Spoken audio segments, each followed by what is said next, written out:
नमस्कार मंडळी, अक्काच किचनमध्ये अक्का तुमचं स्वागत करत आहे। कसे काय बरे आहात ना?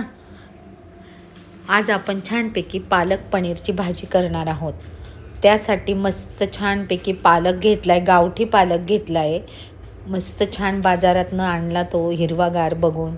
2 जुड्या आणल्या, म्हणजे तो अर्ध्या किलोला वर असेल, 3 पाव वगैरे असेल वजनी धरला तर। छानपैकी निवडून घेतला, स्वच्छ धुतला आणि उकळत्या पाण्यामध्ये 5 मिनटं ब्लांच केला, म्हणजे उकळत्या पाण्यात टाकला, थोडा वेळ 2-5 मिनटं ठेवला।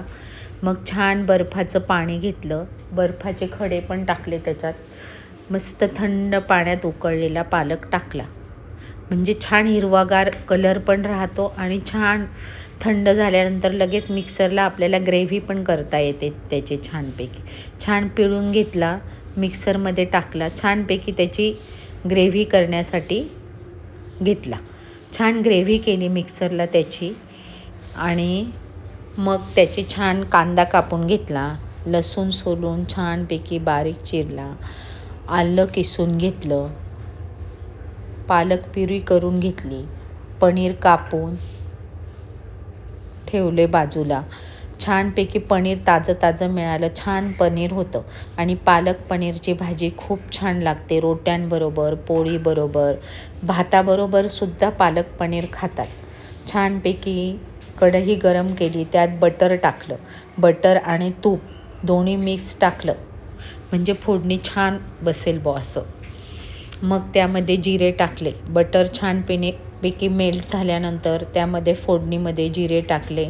जिरे छान तडतडल्यानंतर त्यामध्ये कांदा टाकला, लसूण, किसलेलं आलं टाकलं, कापून पण टाकतात, पण मी किसलेलं आलं टाकलं छानपैकी। आणि 2 मिरच्या पालकाच्या भाजीमध्येच मी छानपैकी दळून घेतल्या टेस्ट येण्यासाठी। बाकी गरम मसाला वगैरे काही टाकला नाही, फक्त 2 मिरच्या टाकल्या एवढ्या भाजीला, पण एकदम छान मस्त लाईट छान लागते ही भाजी। लसूण छानपैकी लाल झाल्यानंतर, आलं टाकल्यानंतर मग कांदा छानपैकी गुलाबी होईपर्यंत परतवायचा, म्हणजे छान लागतो आणि भाजी पण खायला छान लागते। छानपैकी लसूण कांदा सगळं छान परतल्यानंतर त्यामध्ये पालकाची प्युरी टाकायची। प्युरीला छान असे उकळे आणि बबल्स आल्यानंतर मग त्यामध्ये पनीर टाकायचं। जास्त वेळ, म्हणजे भाजी ती ब्लांच केलेली असते, तिला काही एवढं शिजवायची गरज नसते, फक्त उकळी वगैरे काढायची असते तिला, म्हणजे बुडबुडे येतात असे बबल्स छानपैकी। मस्त हिरवीगार दिसते बघा भाजी, एकदम हिरवी। दुसरं काही टाकलं नाही, फक्त गरम पाण्यातनं बर्फाच्या पाण्यात टाकली ती भाजी, तरी हिरवीगार मस्त दिसते। आणि मग त्यामध्ये छान परतल्यावर बबल्स आल्यानंतर पनीर टाकायचं, पनीर टाकून पण छान थोडी शिजू द्यायची, म्हणजे थोडी अशी बबल्स येतात आणि छान शिजते। तुम्हाला जर पातळ पाहिजे असेल तर तुम्ही थोडं पाणी टाकू शकता त्यात अजून। आणि छानपैकी मीठ टाकायचं वरून, बटर टाकल्यामुळं मिठाचं प्रमाण पालकाला असे कमी लागतं आणि कमीच टाकायचं, कारण आपण उकळत्या पाण्यात पण पालकाला मीठ टाकलं होतं। जास्त मीठ टाकू नका, नाही तर खारट होईल ती। छानपैकी पनीर टाकल्यानंतर परत हलवून घेतल्यानंतर थोडे असे बबल्स आल्यानंतर वरून पालक छान मिक्स झाल्यानंतर, पनीरमध्ये मिक्स झाल्यानंतर त्यावर क्रीम टाकायची।